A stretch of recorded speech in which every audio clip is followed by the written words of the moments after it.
نستغفره ونؤمن به ونتوكل عليه ونعوذ بالله من شرور أنفسنا ومن سيئات أعمالنا. من يهده الله فلا مضل له ومن يضلل فلا هادي له، ونشهد أن لا إله إلا الله وحده لا شريك له، ونشهد أن سيدنا ومولانا محمدا عبده ورسوله. أما بعد، أعوذ بالله من الشيطان الرجيم. بسم الله الرحمن الرحيم.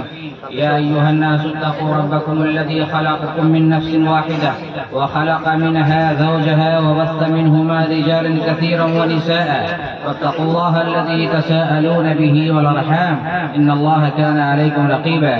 يا أيها الذين آمنوا اتقوا الله حق تقاته ولا تموتن إلا وأنتم مسلمون.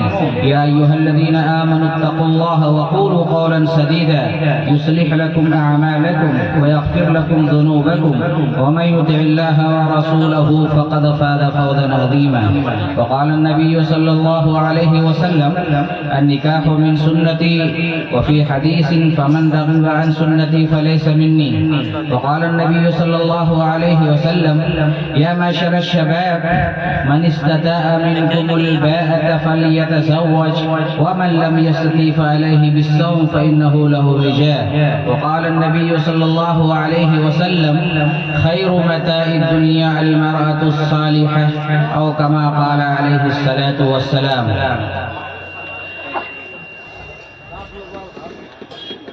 اسٹیج پر بیٹھے ہوئے معزز و محترم حضرات علماء کرام اور اس علاقے میں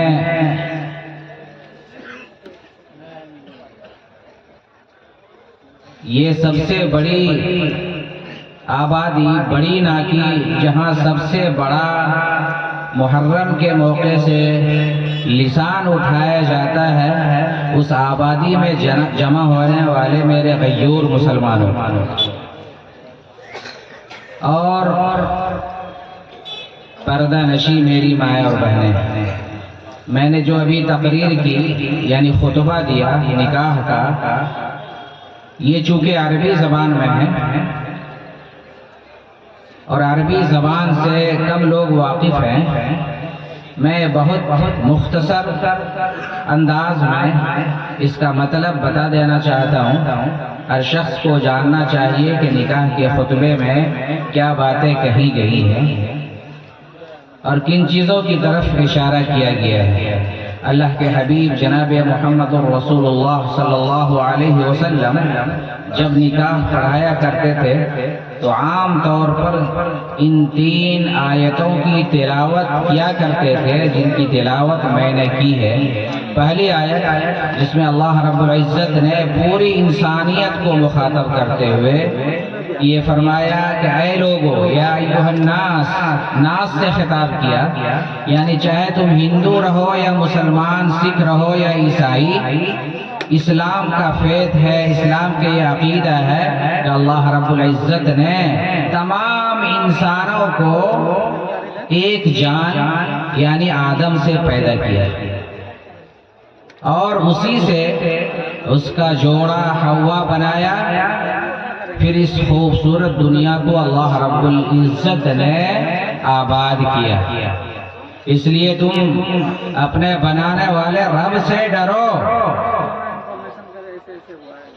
نکاح کے بعد چونکہ بہت ساری نئی رشتہ داری وجود میں آتی ہے، پہلے صرف نسبی رشتہ دار تھے، ماں باپ بھائی بہن، لیکن نکاح کے بعد ایک نئی رشتہ داری وجود میں آتی ہے، ساس سسر بیوی سالے سالیاں.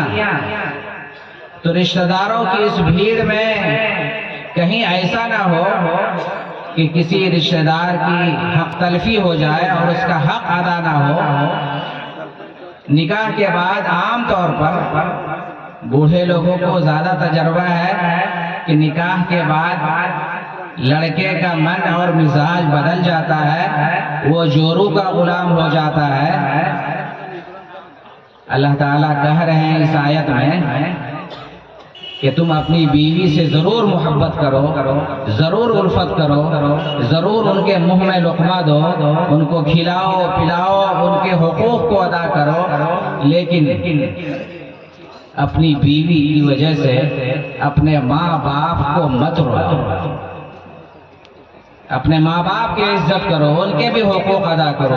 اس لیے اللہ نے خود سے ڈرنے کے ساتھ ساتھ رشتہ داروں کے حقوق سے بھی ڈرایا۔ انہیں ایسا نہ ہو کہ آپ ان بیلنس ہو جائیں کہ بیوی کی صرف محبت کرتے رہیں اور ماں باپ کی محبت اور ان کے حقوق کو بھول جائیں، اور ایسا بھی نہ ہو کہ جو لڑکی اپنی پوری فیملی کو، پورے خاندان کو، تمام رشتہ داروں کو، اپنی تمام سخی سہیلیوں کو صرف شوہر کے بھروسے پر، ہسبینڈ کے بھروسے پر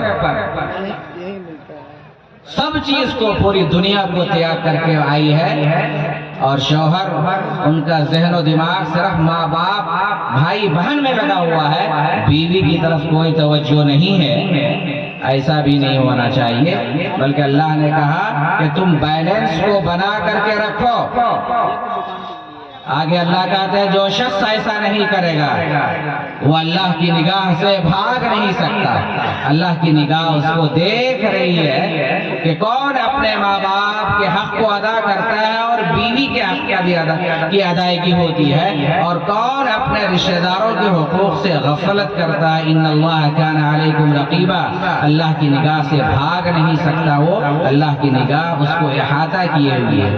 دوسری آیت میں اللہ رب العزت نے خاص طور پر مومنوں کو، مسلمانوں کو، ایمان والوں کو مخاطب کرتے ہوئے کہا کہ ایمان والوں، جس طریقے سے اللہ سے ڈرنے کا حق ہے تمہیں بھی اللہ سے اسی طریقے سے ڈرنا چاہیے، ہر حالت میں اللہ سے ڈرنا چاہیے۔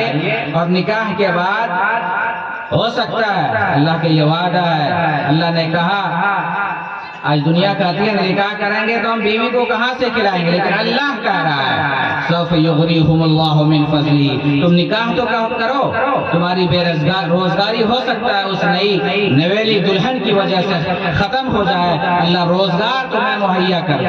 اسی علاقے میں ایک شخص کا نکاح ہوا، وہ ہائی اسکول کا ٹیچر تھا، اور نکاح کرنے کے کچھ ہی سال کے بعد اس کا سلیکشن آئی ایس آفیسر میں ہوتا ہے، وہ آئی ایس آفیسر بن جاتا ہے۔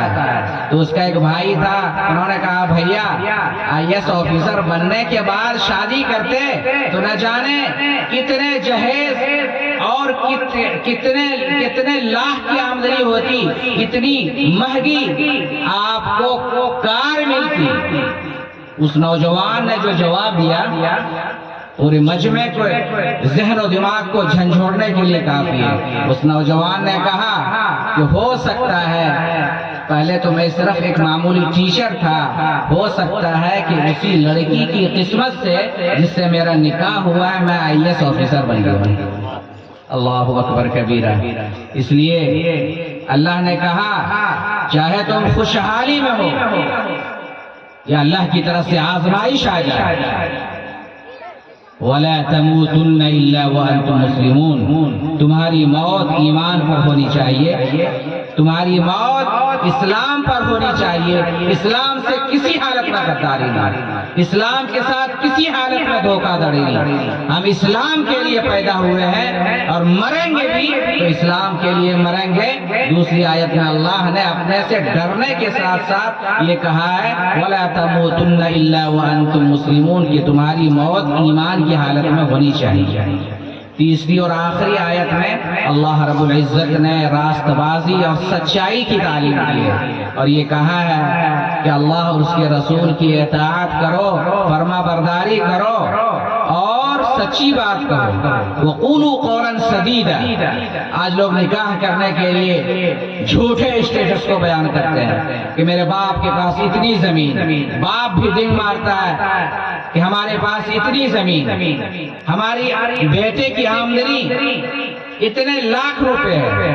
اللہ کہتے ہیں کہ تم سچی بات کہو، جھوٹے اسٹیٹس کو مت بیان کرو، اس لیے کہ ایک دن تمہارا پردہ ضرور فاش ہوگا۔ آج تو تم نئے دلہے بنے ہو، آج ڈینگ مار کر کے تم شادی کر سکتے ہو، یہ ایک دن کا رشتہ نہیں، ایک مہینے کا رشتہ نہیں، ایک سال کا رشتہ نہیں، بلکہ پورے جیون کا سودا ہے یہ۔ اس لیے جیون کا سودا تم جھوٹ بول کر کے اس کی شروعات مت کرو۔ اللہ نے اللہ اور اس کے رسول کی اطاعت کے ساتھ ساتھ جھوٹ بولنے سے بھی آخری آیت میں منع کیا۔ اور اس کے بعد ہم نے کچھ حدیث پڑھی جس میں اللہ تعالیٰ، اللہ کے رسول یہ ارشاد فرما رہے ہیں کہ نکاح میرا طریقہ ہے، میری سنت ہے۔ علماء کی پوری جماعت موجود ہے یہاں، ہمارے محترم جناب قاری جمشید صاحب موجود ہیں، اور قاضی شریعت حضرت مولانا مفتی خورشید انور صاحب موجود ہیں، جو مدرسہ اصلاح المسلمین چمپا نگر کے استاذ حدیث ہیں، اور امام شریعہ کے بھاگلپور ضلع کے وہ قاضی بھی ہیں۔ ہمارے اناؤنسر صاحب موجود ہیں، ہمارے پیچھے علماء کی ایک بڑی ٹیم موجود ہے۔ میں ان غیور علماء کی موجودگی میں آپ تک یہ پیغام پہنچانا چاہتا ہوں کہ اللہ کے رسول نے جو یہ کہا نکاح میرا طریقہ ہے، کیا مطلب ہے اس کا؟ اس کا سیدھا مطلب یہ ہے کہ نکاح کرنا کوئی معمولی کام نہیں ہے، بلکہ نکاح سنت ہے، نکاح عبادت ہے۔ نکاح اگر کوئی کرتا ہے تو اس میں اس کو ثواب ملتا ہے۔ اللہ کے رسول کے پاس ایک مجلس لگی ہوئی تھی، صحابہ نے سوال کیا یا رسول اللہ نکاح سے کیسے ثواب مل سکتا ہے؟ اس سے تو انسان اپنے جنسانی خواہشات کی تکمیل کرتا ہے، اپنے سیکس کو مکمل کرتا ہے، بیوی سے ہم بستری کرتا ہے، اپنے خواہشات کی تکمیل کرتا ہے۔ اللہ کے رسول نے جو چیز ارشاد فرمائی، اے اس مدرسے کے اجلاس میں جمع ہونے والے غیور مسلمانوں، اللہ کے رسول کی بات کو سماعت فرمائیے۔ اللہ کے رسول نے یہ فرمایا، یہ بتلاؤ کہ اس نے تو ایک دلہن کو، ایک لڑکی کو دلہن بنا کر کے عزت کے ساتھ، مہر کی ادائیگی کے ساتھ، گواہان کی موجودگی میں اس کو اپنے گھر میں لایا، اپنے گھر کی ملکہ بنایا۔ اگر وہ اس جائز طریقے کو اختیار نہ کر کے ناجائز طریقہ اختیار کرتا اور وہ کسی لڑکی سے بدکاری کر کے اپنے منہ کو کالا کر کے جنسانی خواہشات کی تکمیل کرتا تو اسے گناہ ہوتا کہ نہ ہوتا؟ صحابہ نے کہا بالکل اسے گناہ ہوتا۔ تو اللہ کے رسول نے ہدایت فرمائی کہ جب ایک مسلمان، ایک لڑکا ناجائز طریقے کو چھوڑ کر کے جائز طریقے سے ایک لڑکی سے نکاح کر کے، مہر ادا کر کے، گواہان کی موجودگی میں شادی کر کے، عزت کے ساتھ گھر کا ملکہ بنا کر کے اس کو اپنے گھر کی زینت بناتا ہے، تو اس پر اس کو ثواب کیوں نہیں ملے گا؟ انہوں نے ناجائز طریقے کو نہیں اپنایا، بدکاری نہیں کی، حرام کاری نہیں کی، ان سارے طریقوں کو چھوڑ کر کے انہوں نے ہماری سنت پر عمل کیا، ہمارے طریقے پر عمل کیا، تو اس کو ثواب کیوں نہیں ملے گا؟ صحابہ نے کہا بالکل ملنا چاہیے۔ اس لیے علماء نے لکھا ہے، لوگوں یاد رکھو، اگر ایک شخص نفلی عبادت کرتا ہے، نماز پڑھتا ہے یا روزے رکھتا ہے نفلی، اور ایک شخص نکاح کرتا ہے، تو یہ نکاح کرنے والا رتبے اور درجے میں اس نفلی عبادت کرنے والے شخص سے فضیلت میں بڑھا ہوا ہے، فضیلت میں بڑھا ہوا ہے۔ اس لیے اللہ کے رسول، اس لیے کہ یہ اللہ کے رسول کا طریقہ ہے، ہم سب کو یاد رکھنا چاہیے کہ اللہ کے رسول کا طریقہ ہی اصل سنت ہے۔ اللہ کے رسول نے کہا نکاح میرا طریقہ ہے، یعنی میری سنت ہے۔ پھر ایک حدیث ہم نے آخر میں پڑھی، پوری دنیا کی نعمت ایک طرف ایمان کے بعد دوسری سب سے بڑی نعمت جو انسان کو مل سکتی ہے، خیر متاع الدنیا المرأۃ الصالحہ، وہ نیک بیوی کا مل جانا ہے، جیون ساتھی کا مل جانا ہے۔ خدا کی قسم جس کو نیک بیوی مل گئی یہ دنیا اس کے لیے جنت سے کم نہیں ہے، اور اگر لڑنے جھگڑنے والی مل گئی، ہم پٹاس مل گئی، رات دن گھر میں کو کرنے والی مل گئی، خدا کی قسم یہ دنیا اس کے لیے جہنم سے کم نہیں ہے۔ رات دن بک بک کرتی ہے، شوہر کی خدمت نہیں کرتی ہے، شوہر کی اطاعت نہیں کرتی ہے، بھلا بتلائیے وہ اس کے لیے جنت ہوئی ہے جہنم ہوئی؟ اس لیے اللہ کے رسول نے ہدایت دی ہے تمام مسلمانوں کو کہ تم جب کوئی نکاح کرو، رشتہ تلاش کرو، تو وہاں مال کو مت دیکھو، خوبصورتی کو مت دیکھو، بلکہ جس چیز کو تمہیں سب سے زیادہ جس نقطے پر غور کرنے کی ضرورت ہے وہ ہے کہ ان کے اندر نیکی ہے کہ نہیں، دینداری ہے کہ نہیں۔ تم دینداری کو اختیار کرو، اس لیے کہ دینداری اگر ہوگی تو دنیا کی ہر دولت تمہارے قدموں میں پڑی ہوگی، ورنہ نکاح کی برکت سے وہ دولت آ جائے گی۔ ایک آخری حدیث ہم نے پڑھی جس کا ترجمہ اور مطلب بتا کر کے میں ایجاب و قبول کرواتا ہوں۔ اگر پوری دنیا سے آج سوال کیا جائے کہ اس دنیا کے لیے آئیڈیل شخص کون ہے، آپ کی طرف سے اور دنیا والوں کی طرف سے یہ جواب آئے گا کہ امام صاحب سب سے اچھا اور آئیڈیل بہتر انسان وہ ہے جس کے پاس پیسے بہت زیادہ ہو، کھیتی باڑی ہو، دولت کے انبار ہو، بینک بیلنس ہو، دنیا کے اسباب اور آشائش کے سامان ہوں، لیکن قربان جائیے ہمارے پیارے حبیب جناب محمد الرسول اللہ صلی اللہ علیہ وسلم کے اوپر اللہ کے رسول نے اس سوال کا جواب دیا۔ سنو میرے بھائیو، اللہ کے رسول نے یہ ارشاد فرمایا اس دنیا کے لیے سب سے بہتر، اس سماج کے لیے ایک آئیڈیل شخص وہ ہو سکتا ہے جس کا رشتہ اور تعلق اپنی بیوی سے اچھا ہو، یعنی اپنی بیوی کے لیے اگر وہ آئیڈیل ہے، اپنے اہل خانہ کے لیے اگر وہ نمونہ ہے، تو پوری دنیا کے لیے وہ شخص نمونہ ہو سکتا ہے۔ خیرکم خیرکم لأہلہ، اللہ کے رسول نے فرمایا۔ اور لوگوں یاد رکھو، یہ آسمان ٹوٹ سکتا ہے، یہ زمین پھٹ سکتی ہے، کائنات کا سارا سسٹم اور نظام درہم برہم ہو سکتا ہے، لیکن خدا کی قسم ہمارے پیارے حبیب کی بات کبھی غلط نہیں ہو سکتی۔ اللہ کے رسول نے کہا خیرکم خیرکم لأہلہ، تم میں سے سب سے اچھا انسان وہ ہے جو اپنی بیوی اور اپنے بچوں کے لیے اچھا ہو۔ اس کا اپوزٹ کیا ہوا؟ اس کا اپوزٹ یہ ہوا کہ اگر وہ اپنی بیوی اور بچوں کے لیے اچھا انسان نہیں ہے تو دنیا کے لیے بھی آئیڈیل نہیں ہو سکتا۔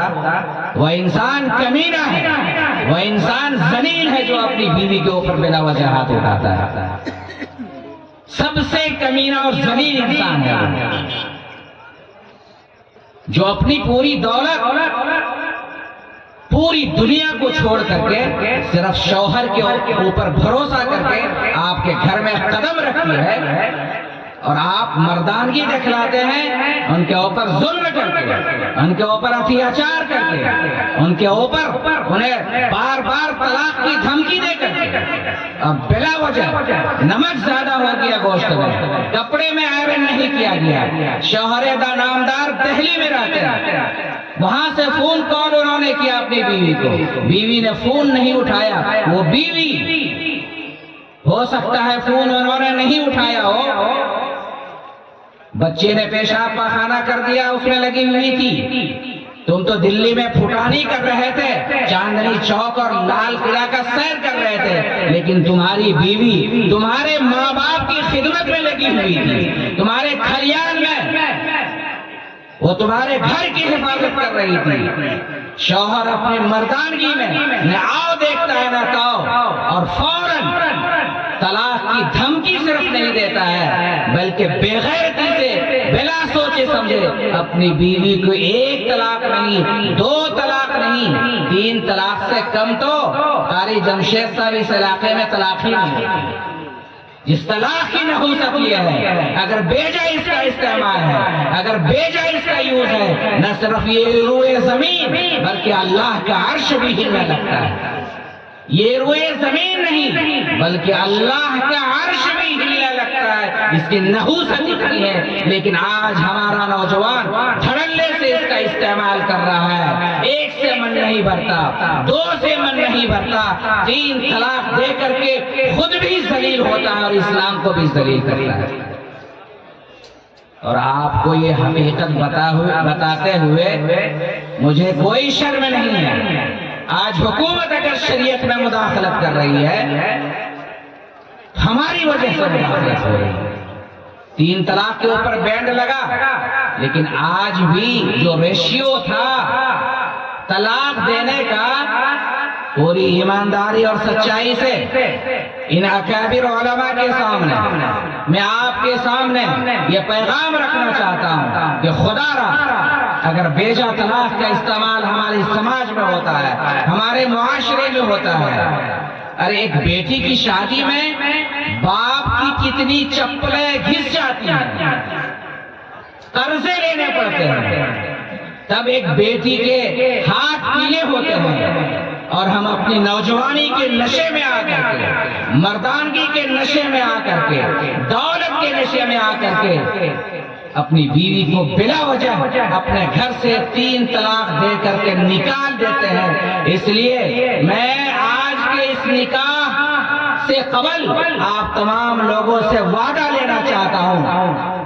کہ اگر ہمارے سماج میں 3 طلاق کا کوئی استعمال کرتا ہے تو ایسے نوجوان کے ہاتھ کو پکڑنے کی ضرورت ہے، ایسے نوجوان کا بائیکاٹ کرنے کی ضرورت ہے، سوشل بائیکاٹ کرنے کی ضرورت ہے، اس کے اوپر جرمانہ عائد کرنے کی ضرورت ہے۔